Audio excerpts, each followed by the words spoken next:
8 mars 2025, Madame, Messieurs, bonsoir et bienvenue dans cette édition. Vous êtes sur Lux Télévision.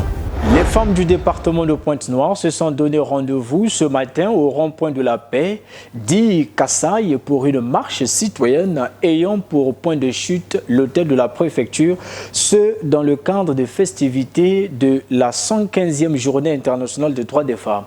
Cantatrice Sédian, Lionel Oumanissa. 115e journée internationale des droits des femmes, le département de Pointe-Noire n'est pas resté en marge de cet événement. Comme vous pouvez le constater sur ces images, les femmes de toute obédience se sont mobilisées pour une marche citoyenne organisée dans le cadre des festivités de cet événement.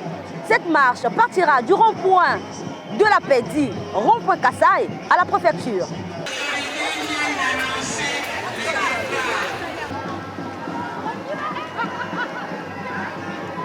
20 minutes de marche, voyons ce qu'en pensent les participantes.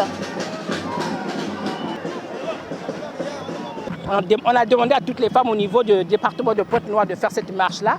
Et donc nous devons obéir, répondre à cette invitation. Et donc nous sommes là comme des femmes combattantes, vaillantes du département de Pointe-Noire. Nous faisons d'abord l'honneur de notre préfet, Alexandre Paka, l'honneur à la présidence des femmes au niveau départemental. Et également à nous-mêmes, nous marchons pour prouver que les femmes, nous sommes déterminées, à prouver que nous ne sommes pas un sexe faible. Nous sommes là pour montrer que la femme est combattante et vaillante.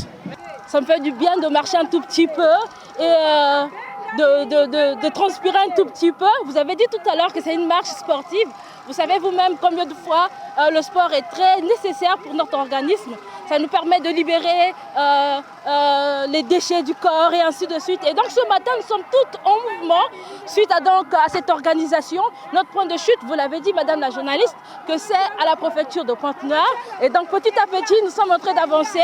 Je pense que nous sommes déjà à mi-chemin. Et donc d'ici là, en moins de 20 minutes, sinon 20 minutes,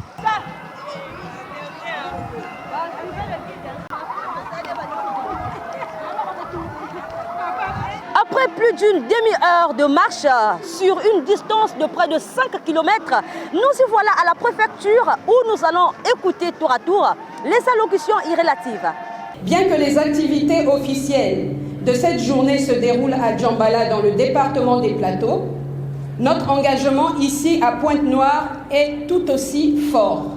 Nous unissons nos voix et nos cœurs à l'échelle nationale pour que l'égalité des droits soit une réalité partagée avec tous.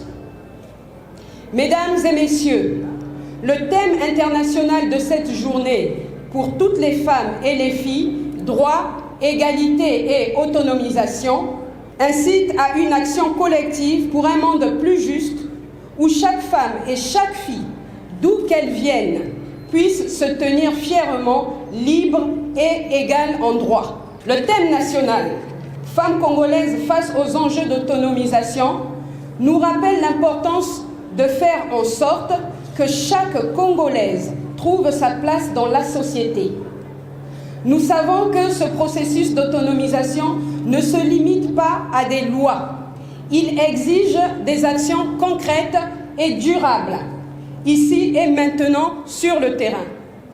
Je voudrais donc féliciter toutes les femmes qui ont marché à l'unisson du rond-point ex-Kassai pour l'esplanade de l'hôtel Otino afin de pouvoir déposer leur déclaration.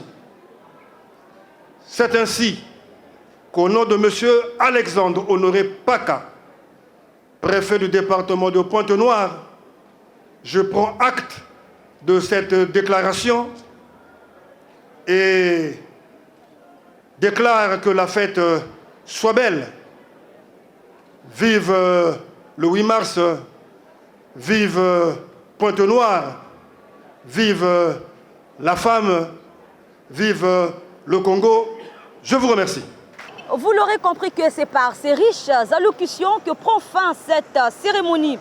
Notons que cette marche citoyenne aura rassemblé les femmes de toutes les structures, administration publique, entreprises publiques, privées, partis politiques, confessions religieuses, fondations, ONG et bien d'autres. C'est pour dire que l'édition 2025 de la Journée internationale des droits des femmes aura vécu dans le département de Pointe-Noire.